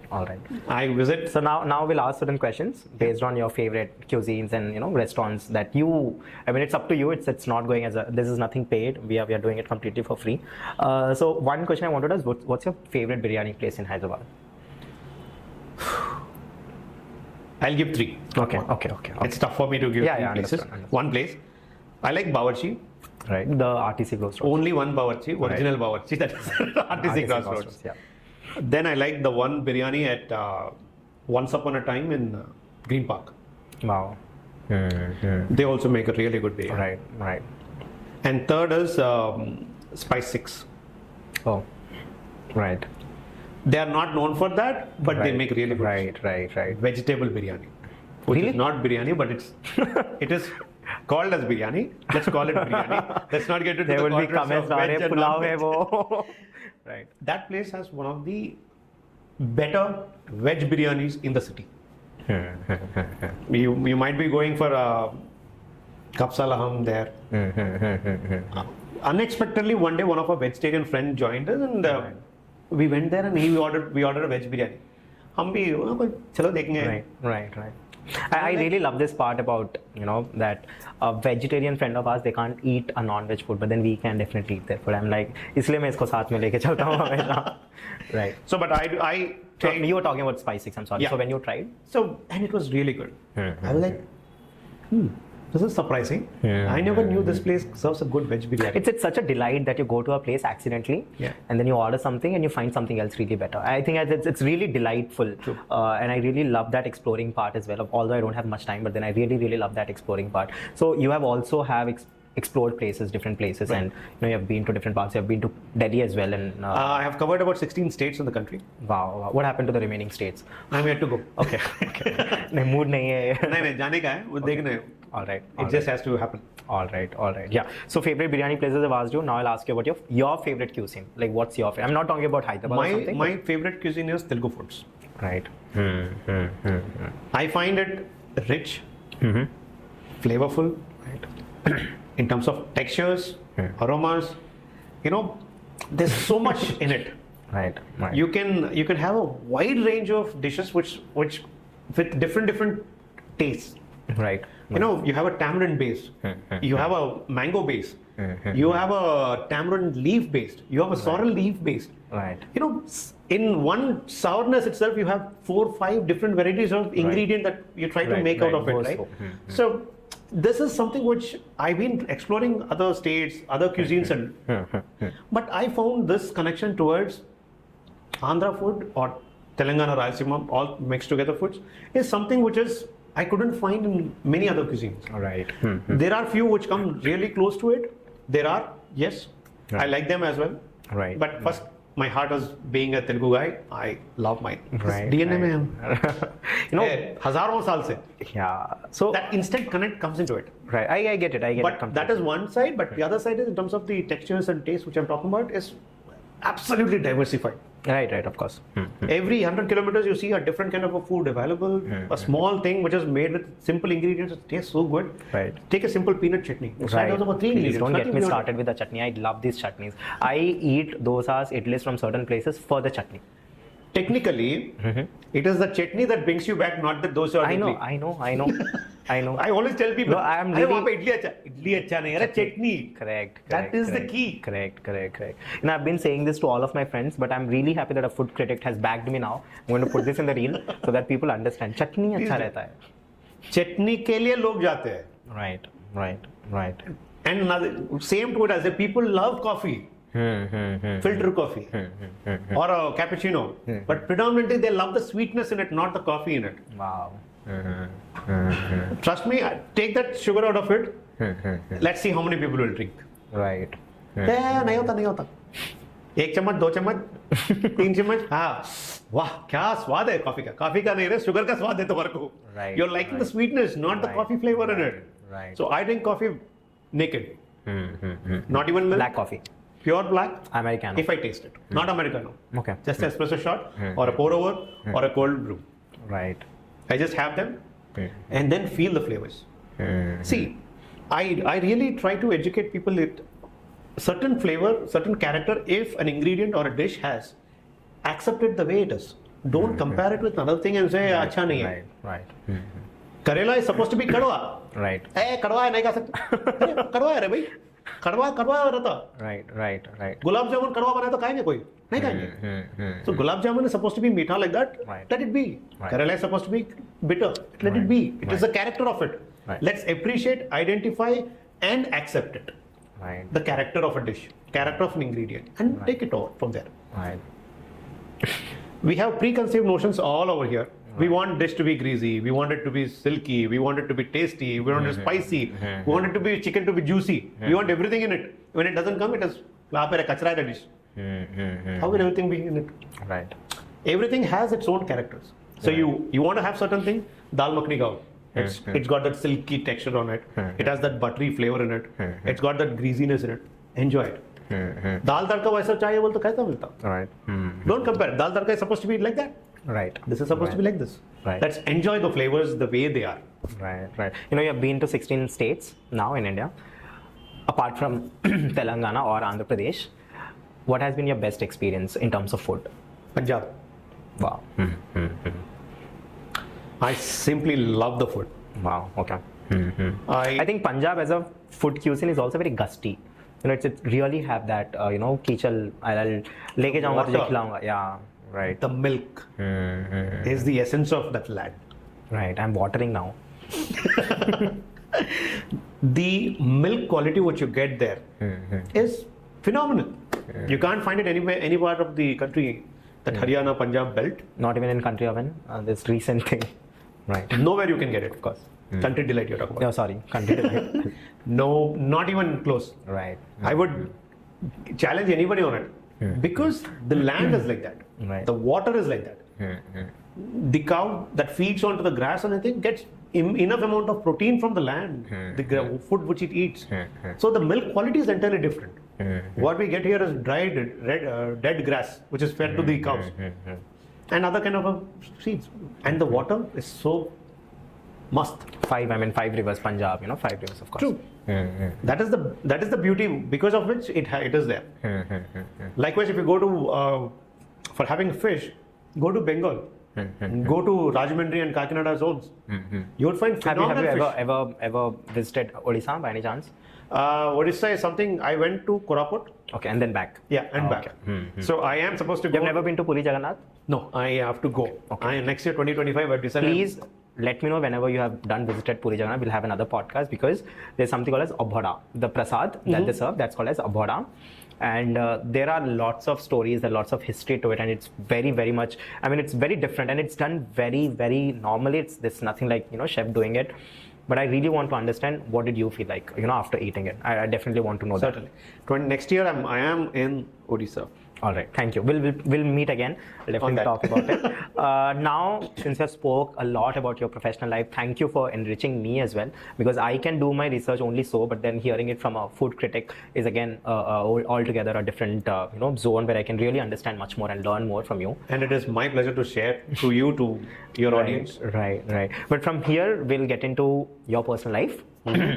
We have just spoke about your, you know, your childhood, and quite a childhood, I must say. Yeah. But then I want to understand, how was your school life? How was Vishnu? Because back then there was no Sankalp. So back then, how was Vishnu in school? Studious. Really? Yeah. Okay. I don't know if I don't know. I'm not comparing, but somewhere while I talk to you, I see the glimpse of KTR.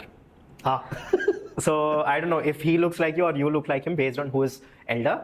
But then yeah, I do see the glimpse. I just wanted to mention it. But did you ever hear it? Like anyone told you that you look like him? No, I think it's just me now. Yeah. Right. Okay. Yeah, you were saying about your school. So I was very studious, and I'm a sports person. Really? Yeah. Wow. So- is that why you're fit even after being a food critic? Probably, I believe health is the only thing that stays with you. Right. And if you are not healthy enough, you'll not have long life. Correct. So today, even at I wake up in the morning 5 o'clock. I do my running, yoga, and then I have my morning curd rice. I don't eat any breakfast at home. Okay. It's a curd rice. Then I start my work from 8 o'clock, writing my things and everything. And I make sure I have balance of pH in my body, which is something which many people ignore. Right. The alkaline, yeah, understood. Maximum people have, I mean, most amount of the kind of food which we eat outside is acidic in nature. Correct. That's not alkaline. That's not good for the body. You need to have balance Both. with the base. Right. So that's the reason my breakfast always is curd rice. Okay. And it's the best probiotic as well. Right. And throughout the day, I have buttermilk, which is the best form of base. I'm sure it's there in your car even now. Not now. Okay. नहीं तो ला के आना था. Right. But most of the places, wherever I go, I ask for buttermilk. Right. If it's available, I said, can you have a buttermilk? I will have it. At least twice a day, I have a buttermilk, which is what keeps my body cool. Okay. And with the balance of acidity and balance of base and everything in it. So During my childhood, I always had a very, very good experience of food throughout my childhood. And at school, also we had a beautiful canteen and amazing food. I studied from Shivashwani Public School. Oh, okay. Okay. Shivashwani, it's in Hyderabad. Yes. Okay. Oh, so you're born and brought up. I'm born, brought up in Hyderabad. Okay. Hyderabad. I speak complete Telugu. Right. I can read, write in it. Right. Okay. Completely. Most of the people assume You're I'm a not North a Telugu guy. Yeah, you're a North. Because of the name Sankalp. Right. Right. And people say, you don't look like your local guy also. I said, thank you so much. I'm a pakka 16 and a local guy. Right. Right. So throughout it was better. Sports were always part of my life. And I played cricket, then football, and my most favorite is volleyball. I played a lot volleyball. So even though I'm not taller, I'm a good player in the volleyball team. And apart from that, Yeah, we'll remove the tall part. Right. Carom's another favorite game of mine. Right. I represented till the school levels, inter-schools also.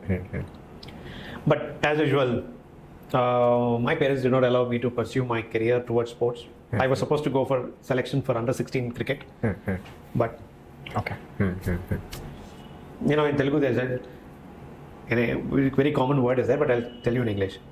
Your games will not feed you. Your education will feed you. Go to your education is what my dad told me. Right.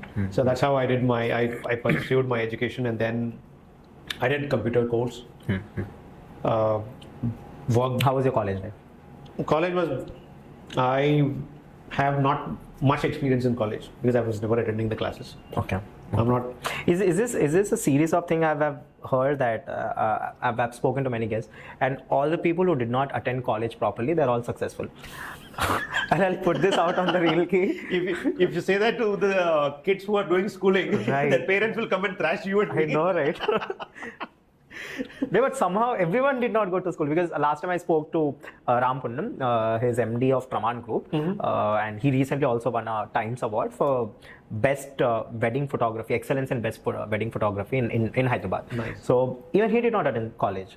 So like, कैसे हो रहे हो तुम लोग? All that. It's just like classes we never attend, only for the exams. Khatam, end of it. Right. So since childhood I was into computers, programming. I was a core programmer. So I was one of the youngest in the country to be a Unix shell programmer. Right. And JCP certified. So I was like, I know this before only.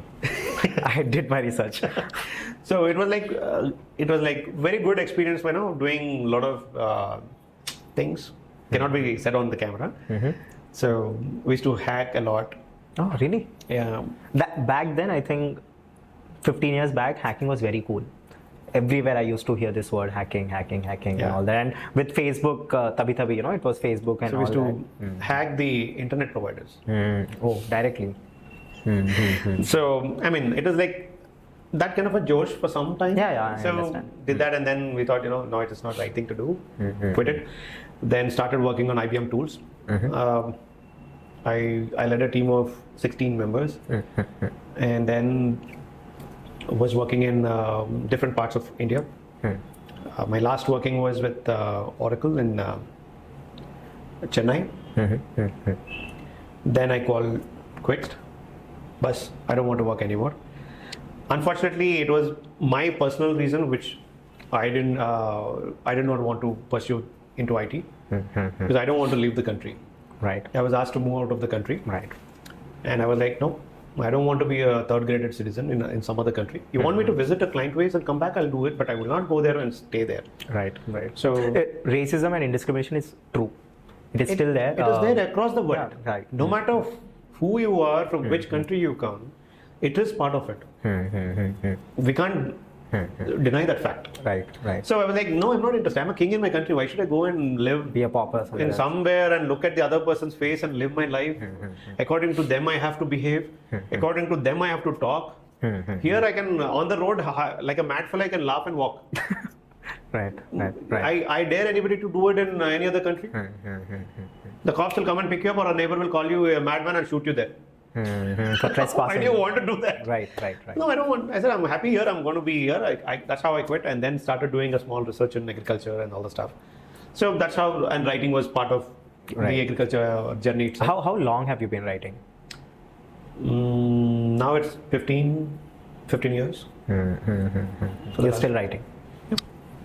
Wow. But not in... Of course. Yeah, digital. I forgot how to write. Really? Recently I went to a bank, they asked me to write a letter.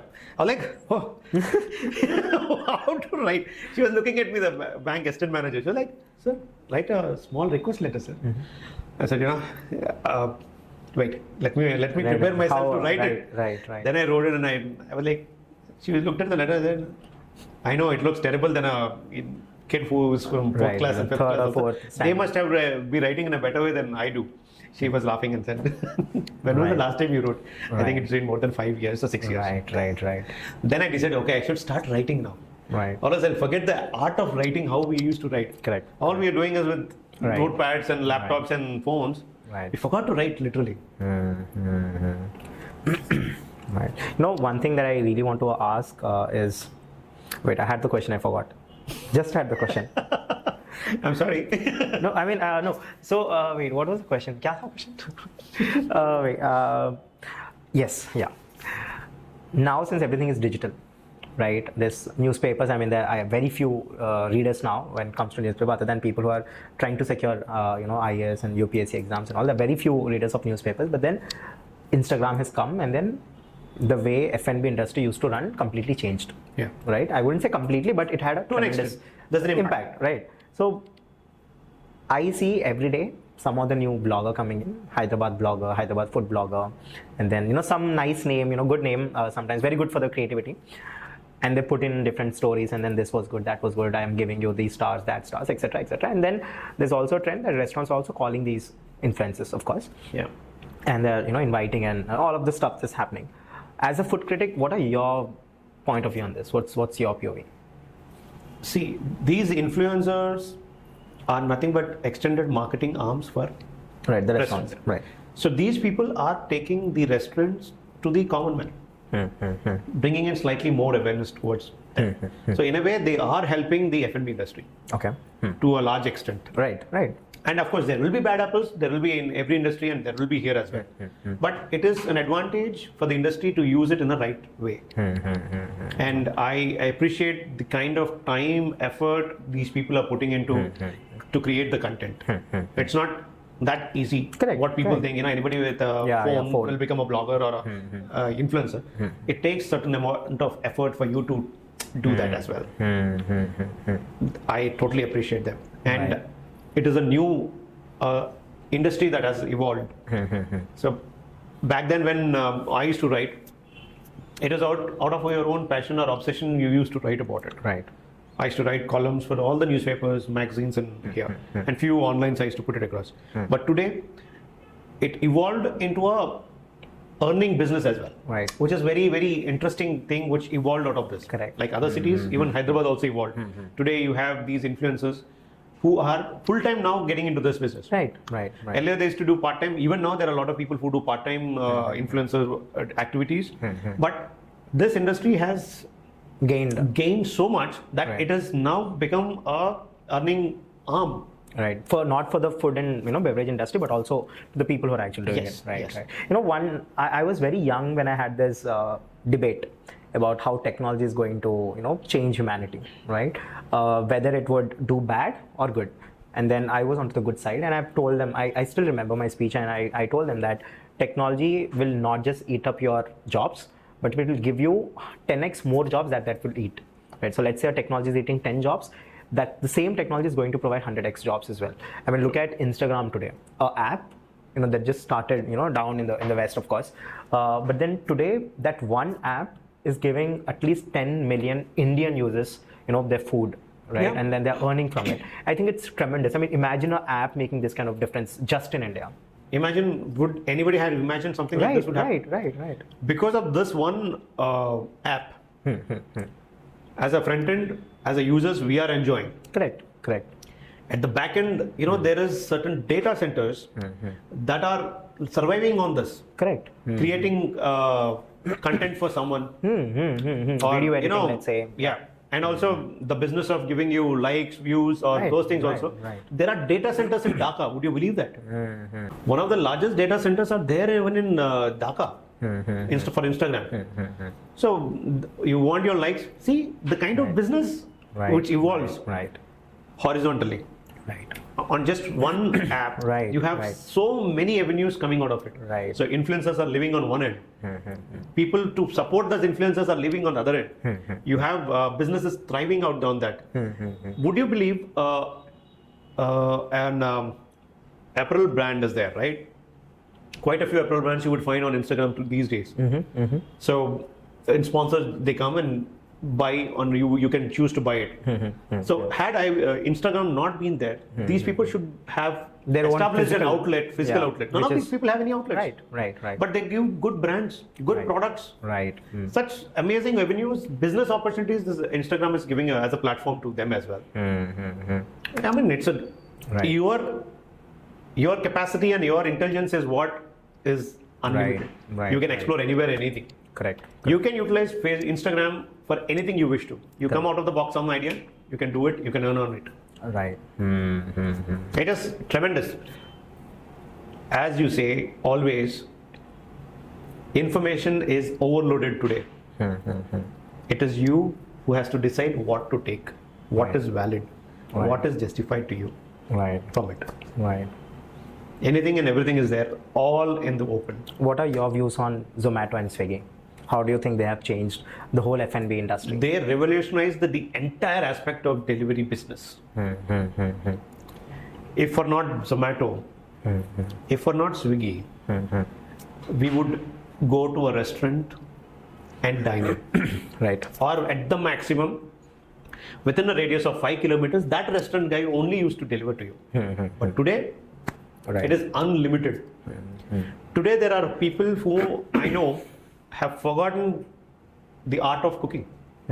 Just surviving on the deliveries. Right. Yes, several reasons. Today, both husband and wife are working.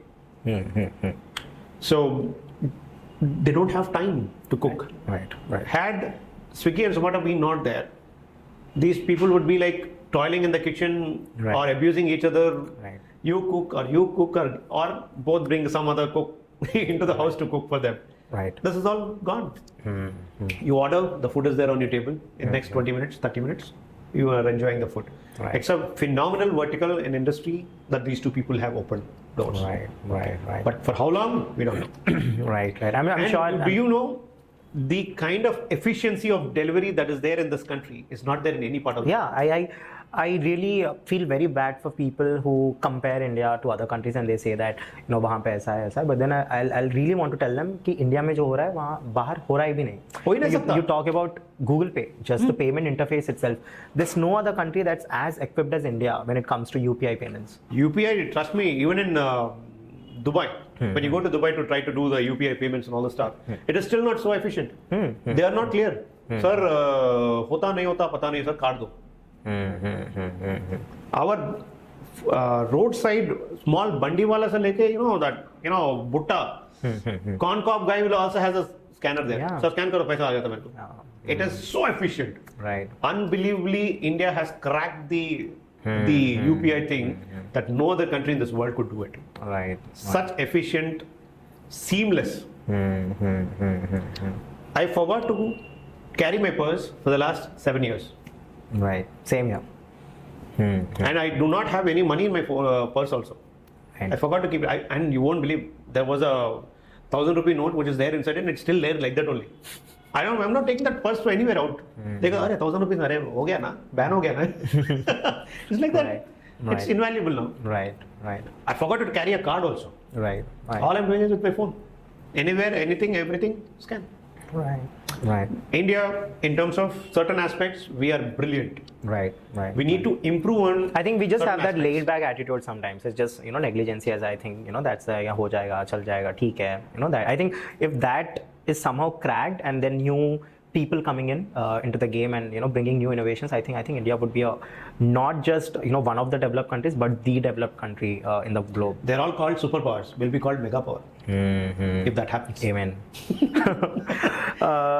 So one question that I ask to all of my guests is, since you have lived your life so gracefully over the years, there's this major important question that I ask is, what's your perspective on life? Remember, you asked me when you entered, you asked me why did you start this podcast. So the main reason that I started this podcast is to know what's your perspective on life. What do you think life is all about? Life is absolutely a plain paper. Write it as you feel it. Wow. Then go about it. Just live into it. Live life without any restrictions, assumptions, preconceived notions. Okay, be open to it. Be open in trying to see the world. Everything is beautiful. Right. That's all I would say. Don't try to find faults in people. If possible, suggest them how to correct it. Or else shut it, walk. Wow. There is no point this is in your mantra of life. Yeah. Don't get into arguments, discussions. Because anything is truth or lie. It's perspectives. Wow. What is true to you may not be to me. But that doesn't mean that you are wrong or I am right. Okay. In your way you are, in my way I am. So just live it, let it live. Wow. No, this is really very the base is the foundational level of understanding life. Thanks for sharing that. It's very important for me to actually know, and the whole reason of the podcast is also the same. But having said that, you're married now. The other question that follows, you're unmarried? I am unmarried. Really? Never ever married. I thought with the 11 years of experience you would have married. You're not married yet. Nope. Is this the first time you're saying everyone like on camera? Nobody asked me about it. I didn't tell you about it. Oh. This is the first time people on camera. No, I really thought you are. Oh, I'm the pioneer of this question then. I'm thankful that I asked this question. Thanks for giving me the honor to ask you this question. So you're not married? No. Oh, then I can ask you. So basically, I'll tell you what happens is after asking the question of life, I go to the question of love, because L and it's life and love like coexisting, right? So since you're not married now, I have the liberty to ask you many questions. So I want to understand, what's your take on love? What do you think love is all about? Love is supposed to be pure. Give me a second. I'm sorry. Yeah. Love is supposed to be pure. Let it be where it is. Don't. Is it coming from a very experienced lover or what? I can't say experienced lover. Okay. But yeah. Probably. Right. So, I know this is, I don't want to sound like an Indian uncle or an uncle in general, no matter which country or region. This is like a very important question that people ask. When are you planning to get married? We think we fix a date to marry, but it is destiny that makes you to get married on that date.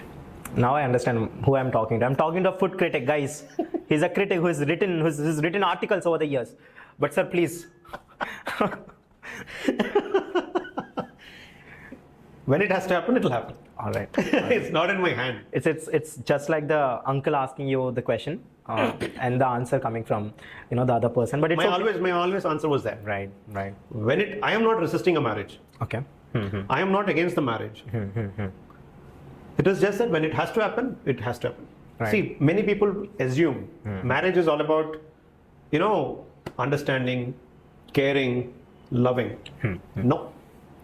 For me, marriage is all about giving respect to the other person, giving them the freedom to do what they want to do, not something which you want to rub onto them.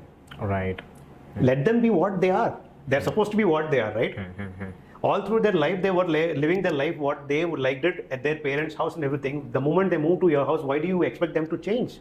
Let them be what they are. Let them have their own privacy. Let them have their own thing. I still believe that. Let them have their privacy. And you have your privacy. Respect is the most important thing. Right. This is what comes into picture for me. For me, the girl who comes in, she enjoyed her life having coffee with her friends. She should continue to do that. She loves to spend time with her parents. She should continue to do that. It's just given me an epiphany that marriage is just an addition. It should never be a subtraction. True. Marriage is only an extension of your love. Wow. For the society. Of course. Unless you don't need to marry. Right. You're married through heart and mind. And I believe mind is more than the heart. Because mind needs a lot of inputs to give an output. But your heart doesn't need anything. It is irrational. Right. I felt so. मर्जी में ऐसा कर रहा. अरे मन में आ गया भाई बस कर लिए. Right. But Dimag will always give you good or bad. Right. It'll based on the input it has. It'll give you a justified output. Right. So for when you go to a marriage, it has to be your mind that need to be aligned with not just your likes or dislikes or same compatibilities. These are not the things. It is above all is respect. Right. Of each other. I completely all second. throughout the life. That is when you will have a real love. Wow. I'm going to put this as a reel outside. Yeah. And if you get rishtas and you got married to some women, some wonderful women, I'm hoping. You should call me. You should call me. Dakshin dunga.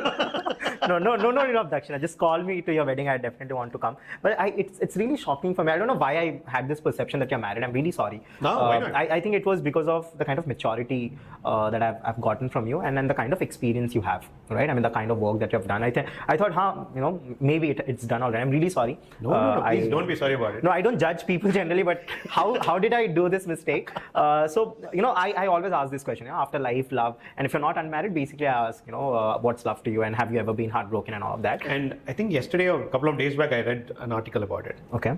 Best husbands are the single men. Right. They are best at everything. Right. But they are single because they didn't get married. Right. Because the girls will not always get the single best guys. Right. They always get the other tuffly guys on to marry, right. and they end up. I think it's a very different question altogether. Why do good girls end up with bad guys? I think this is Kismet connection. Kismet connection. Right. So just that way, they just get attracted, probably. Right. Because single men are always looking for certain best aspects of life. Right. They experience certain things in life, And they they expect the same.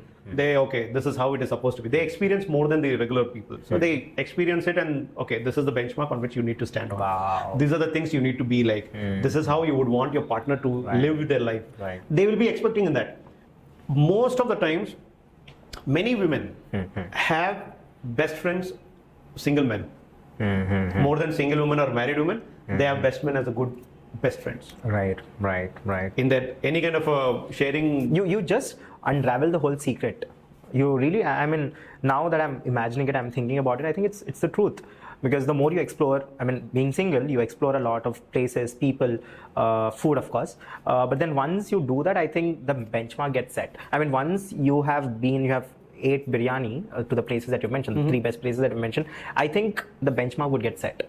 And then you would require at least that or something beyond that. So I think the more you explore in people also, it happens, in the similar way. So you're reading the psychology of people. You're understanding the body languages. You're understanding reading between the lines. Right.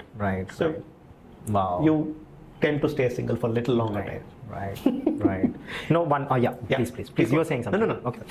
So I'm seeing, Sankalp Vishnu, the successful food critic, but I'm sure it's not a full stop, it's a comma. There's much more to be added. I really want you to do great work in NRAI, and I really want to see, certain stringent, impositions, actions, and certain deliberate rules and laws in the food and F&B industry. But apart from that, I want to understand the Sankalp Vishnu and his days when he's not successful. How does he deal with his lows? See, success, as I was telling, you need to accept everything with a pinch of salt. Success, failure are 2 sides of a coin. When you get success, you be happy, you be jumpy about it. When you get failures, you don't sulk in the corner, right? You need to have a balance between both of them. You remember I was telling you, I look at positivity in every aspect of it. In my failures also, I try to find my positivity. Okay, there's this thing positive which I learned out of it. Right. That's how I go for it. I don't fall down, I don't jump. Right. Smile and walk away. Right. Take it as it comes is what I always believe in life. Good or bad, you have to take it. Right. You can't have only days, only nights. Right. दिन भी रहेगा, रात भी रहेगा, दोनों को लेना पड़ेगा. साथ में. That's life. Right. So this is the last question of the podcast. I know I've been telling you the last question. I've been dragging you, but this is the last question. From here on, what's your goal? What's your mission, vision, or what are your dreams from here? I wanted to open an institution. Okay. For educating women chefs. Wow. And cooks. I want to bring more of them into the industry. That is one of my goals. Wow. When we know at home, we get the best of the best foods from our mothers, sisters, or wives. If we bring them to the restaurants, I strongly believe some percentage of improvement will be there. Right. And most of the men dominated industry is F&B. Right. That also will change. The kind of roughness which men have in the kitchen, the kind of abuses which you hear in the kitchen will all gradually reduce. Wow. I want an environment which is good to survive men and women. Wow. So that is one of my goals in life to get to. Hopefully in the next couple of years, that will be a reality. Right. And then I want to set up my own restaurant. Wow. And serve simple food. Inshallah, in Hyderabad. I'll make sure. I mean, all the best for that. I think it's a really amazing dream and goals that you have, and I'm sure you'll do it, of course. But then, before we leave, this was the end of the podcast. It was great talking to you. But then we'll have a part 2 because there are many that I have to discuss and talk to you. But then, before we leave, we'll play a small game. And as I've mentioned earlier, it's a philanthropy game. So you'll have to look into my eyes. I'll have to look into your eyes. And let's say I lost it. I wish the interviewer was a girl. No, we still have. Oh. Why would I look at the guy's eye, man? I know, right? Abhi kya duvida ho gaya. But then, sir, please for us, please. Sure. So we'll play this game, and whoever wins it, I am ready for that. Of course. I am ready for that philanthropy. I know. Let me know which day. You don't want to play, but I wanted it to be little, little. Okay, cool. Fine then. Fine. So what we'll do is we'll not play the game. We'll skip it. Okay. So what we'll do is I have 4 deeds written. You will have to choose one to 4, whichever number you choose, and whatever it's written, you'll have to perform that with us. I mean, we'll be together with you, but then you will be the one who will be performing. All right? Okay. Cool. So pick a number between 1 to 4. 4. Okay. It says donate food to underprivileged children and adults. All right. That's your dare. Thank you, and it was great talking to you. And I want to really know what was your experience talking to us. It's a pleasant, and I'm very happy, and it was very candid. The questions were. And some of them were little personal, which many people didn't know about me. Right. You touched the uncharted areas. Uncharted areas. And I'm glad and happy. And through you and your audience would be able to know more about me and understand this industry and respect it more. Right. Thank you. Thank you so much. Thank you again.